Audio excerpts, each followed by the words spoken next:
Adventures here. It is so great to be with you all just a few hours before I head over to the Fibbers Fishing Club, where I will be talking about, among other things, the Island Spirit. So why not have the captain of the Island Spirit from Ventura Sport Fishing with us right now? Daniel, it is so good to see you. How are you, my friend?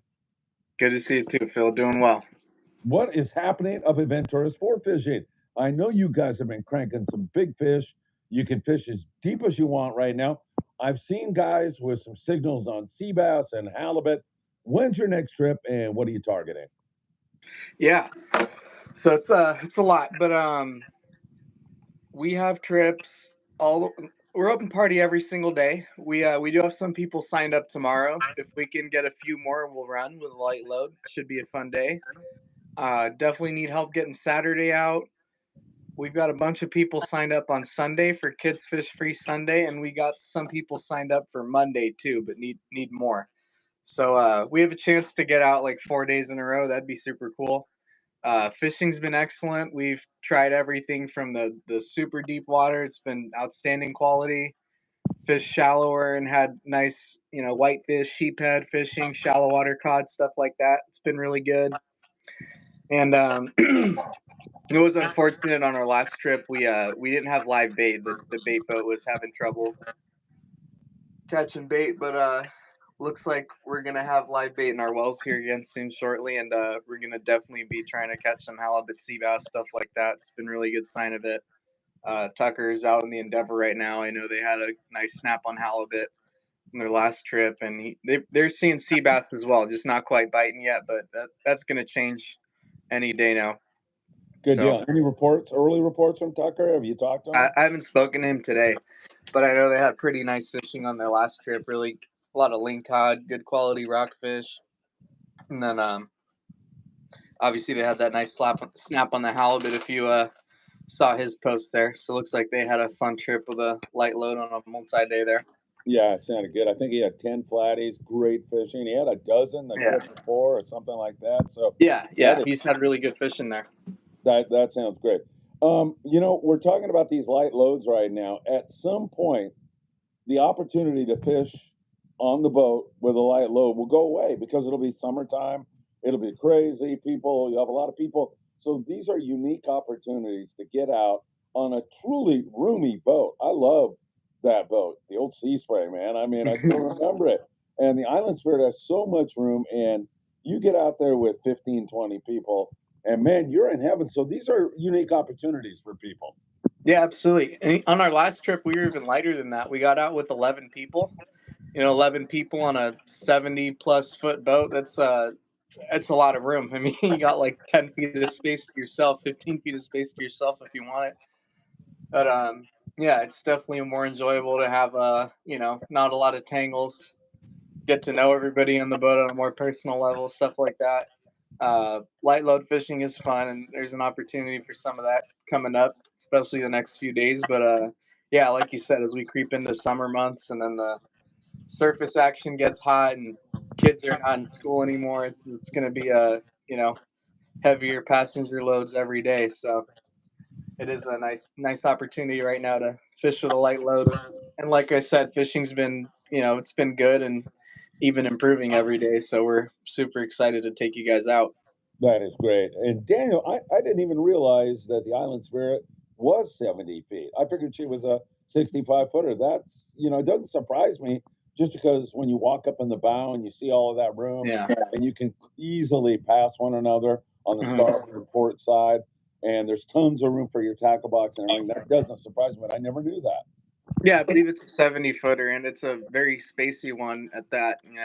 Especially like you're saying, the kind of like the space on the side of the house, like 2, 3 people can get by at the same time. It's not one of those like super cramped sides where you got to shuffle or go butts to butts to get by.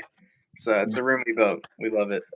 Good stuff. Daniel Lightfoot joins us and says, "Good afternoon, Phil and Captain Daniel. Me and Michael will have to get up there and go fishing with you sometime." That's the young man that I talked about that we're trying to get together, all of them on one of your trips on the Island Spirit. And I forgot, we had that conversation off air. So Michael Yeah. Limon and Bella, who's Eddie Berrigan's daughter, and actually the official Friedman Adventures model.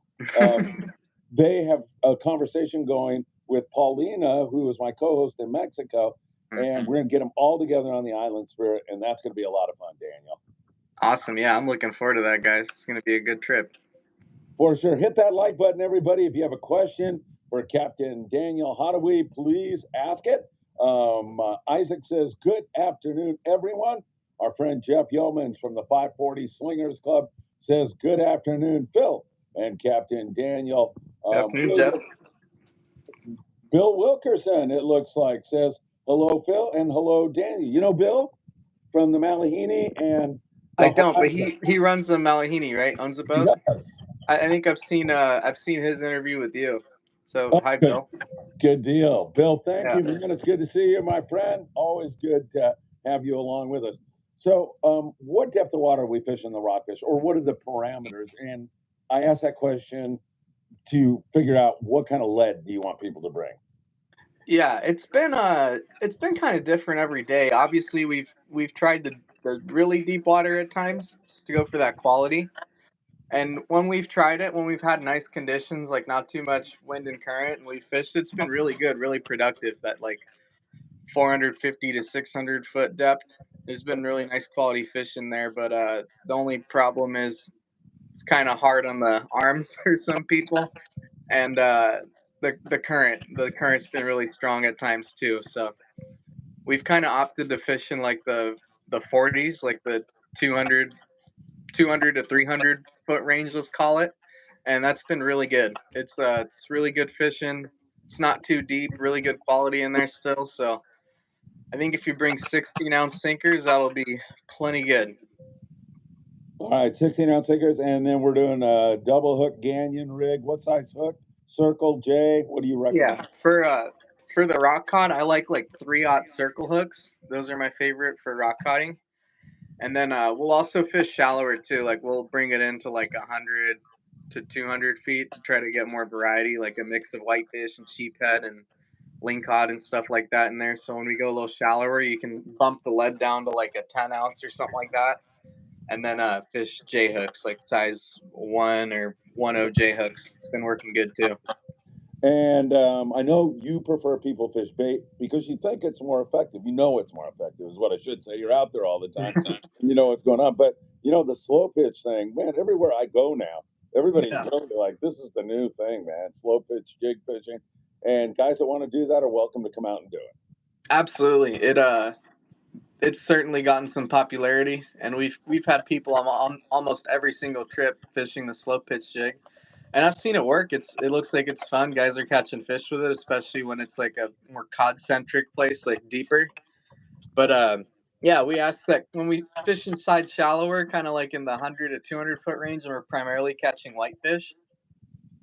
There's like a time and a place for it, you know. Like when we're fishing whitefish, they don't eat the jig as well. You kind of want to fish squid strips to catch more fish there. But yeah, certainly I love when people are fishing it in the deep water. It looks like they're having a good time catching nice quality fish, so no problem with that.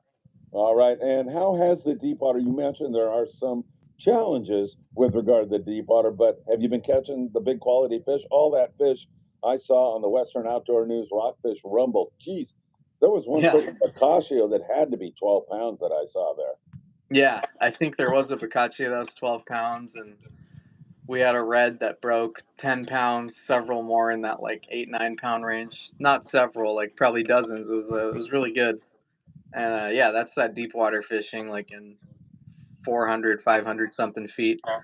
So it's a lot of work to do that, but you know it can be pretty dang productive. So when the time's right for that, we'll certainly be fishing in the deep water. But we also like to give everyone an opportunity at catching some more variety. You know, come inside, fish for whitefish, sheephead, lingcod. There's been a lot of lingcod in the shallows too, so we've been kind of doing that. And then obviously we like to check for seabass and halibut every day. So kind of expect to do a not just deep water rock fishing the whole entire day. We're gonna try to mix it up and give you guys a chance at catching some trophy fish as well. How does your tackle change when you go inside for the whitefish and sheephead? You mentioned smaller hooks on the whitefish. but Yeah. is it a different sinker? Is it a different setup? What's the deal there? You could use the same sinker if you want. Like if we're fishing close to 200 feet and there's a little wind and current, there's nothing wrong with fishing your 16-ounce sinker still. It's not going to go through the bottom. It's totally good. But Okay. yeah, if you want to switch to like a 10-ounce or 12-ounce, that's easier. It makes you feel your bites better and stuff like that. So usually just have people swap their sinkers out and put some smaller hooks on. Switch from those like 3-0 circles to like 1-0 J hooks. Works a little better for the whitefish with the small mouths. All right. And how's your weather been here recently? How's it look for the immediate future? I looked at it. Looked a little breezy maybe in the afternoon a couple days, but it looked like the mornings were perfectly fine. Yeah, it looks like we have beautiful weather throughout the fishing day. You know, it looks like maybe it picks up, around 4, 5, 6 o'clock when we're coming in. But that's not a big deal. We're already on the way home. But yeah, the weather this week has been about as good as it gets, and weather tomorrow looks really nice too, and more of the same throughout the whole weekend. All right, sounds good to me. Hey, Robert Graber is joining us. He says, "Good afternoon, Phil and Captain Daniel. Happy Thursday, and thanks again for covering the 805." Robert goes on to Yes, say, sir. "Break out the Piston Fun Kraken electric reel for the deep water rockfish." Yeah, Robert's nuts about the Piston Fun. I love the Yeah, name anyway, Daniel. that's a I, cool name. they got to Give put me them in that. charge. I want to be the charge of the marketing of that reel, man. I got so many tips I can do with that thing. Yeah. But yeah, I mean that's an option available to people to use the electric reel, right? Yeah, of course. We've had some people use the electric reel, and that that definitely kind of it's a big investment, but it gives you a lot more opportunities to get up and down fast and put more fish in your bag. So if you rock fishing something you really like to do and you fish a lot, it might be a quality investment for you for sure. Super nice guy named Arthur. I know you remember him from the opener. I was on board. He was using a Daiwa electric reel, and Yeah, it made things look so friggin' easy. yeah, he was bringing them up two at a time, nonstop. Yeah, Good, good stuff. All right, we've got XO 20855 whitefish with a bunch of hearts. Either somebody really loves you or somebody's crazy about whitefish. Any clue there? I'm pretty crazy about whitefish. I like them a lot. Pez Blanca, or when fishing was tough in San Diego and we used to fish them, we looked for a name for an exotic and we started calling them Razorback Bottom Dorado. Yeah, there you go. Yeah, right. Hey, we're going Razorback Bottom Dorado fishing today. So, do people should they expect to get a look at surface or not surface per se, but halibut, white sea bass, calico bass? Are you pretty much trying to look at that every single trip?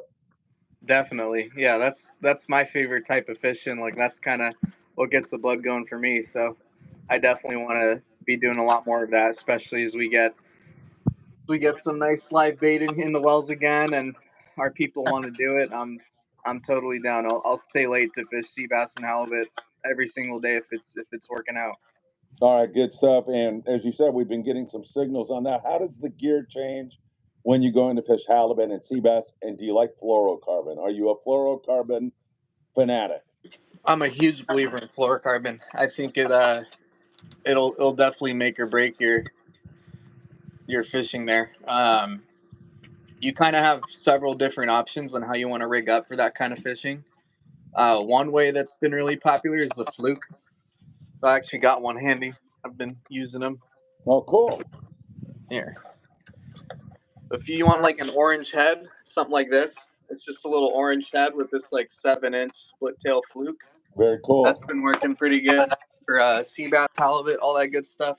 It's been one of the most popular sea bass baits locally up here for the last few years now, and the halibut love it too.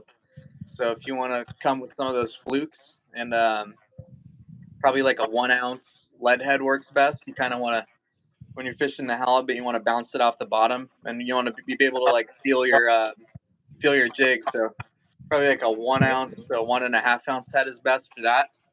That's one option. Or you could do the reverse dropper loop with a piece of live bait. That's a very popular way to fish the halibut.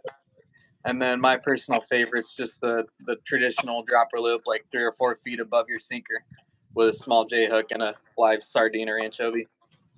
All right, and you fish that plastic by getting to the bottom and then just bouncing it off the bottom and then maybe scoping back down again from time to time. Exactly. You're kind of just like jerking it, like letting it flutter up and then hit the bottom again, and kind of just working your way across the bottom, covering ground there.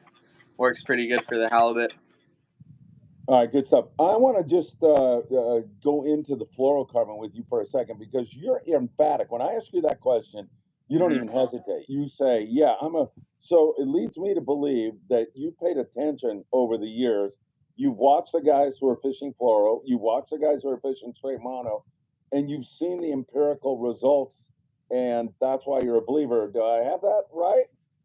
Yeah, 100%. I've seen it time and time again. Just the guys using the fluorocarbon just get a bit better. It's just a thing it's a reoccurring theme you'll always see when you're fishing for sea bass, halibut, yellowtail, tuna, anything really. Just fluorocarbon makes a really big difference. I've had it happen to me personally. I remember being like 13, 14 years old and being on the Mirage when Tucker ran it, and we were fishing halibut and sea bass. Like we got a bunch of sea bass in the morning, and then we went halibut fishing, and I was fishing a rod that didn't have any fluorocarbon. It was just mono, and I wasn't getting bit. And I was just watching people around me just catching halibut all day long. We had like 20 something on the boat.